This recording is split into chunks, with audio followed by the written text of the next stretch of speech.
Hey friends, all the details you need are waiting in the description below.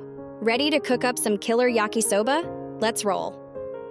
First things first, we're tackling the carrots. Get them sliced up nice and neat. Next up, spring onions. Chop them into those perfect little 3 cm pieces for a burst of flavor. Now grab those red bell peppers and give them a good thin slice. They're going to add such a nice splash of color. Get the cabbage all chopped up next. It's gonna add a super crunch. All right, sauce time. Mix up Worcestershire, oyster, and soy sauce with a bit of ketchup and sugar.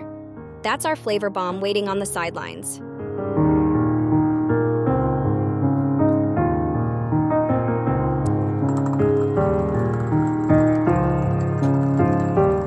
Pans on? Good. Pour in that sesame oil and let it get hot. Pop in the chicken, ginger, and garlic and cook till they're just begging to be eaten. Trust your nose, it'll tell you when. Now, as the chicken cooks to perfection, get ready for the veggies. They're about to add a colorful twist to our dish.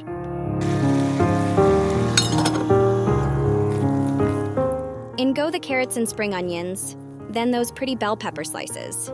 We're looking for a little bit of a char here.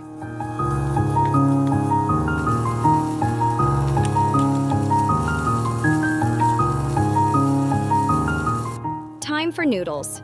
Toss them in and let them get all cozy with the veggies. As these noodles sizzle, remember the toss is key to perfect yakisoba. Keep them moving to cook evenly and soak up the flavor. Sauce's turn. Pour it over and give everything a good toss. You want every noodle and veggie shining with flavor. Feel free to add your favorite veggies or proteins to make this dish uniquely yours. It's all about personalizing your yakisoba. Final touch, bean sprouts. Toss them in for that fresh crunch.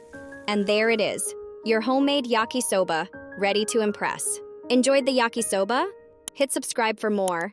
Share your experience below, and happy cooking.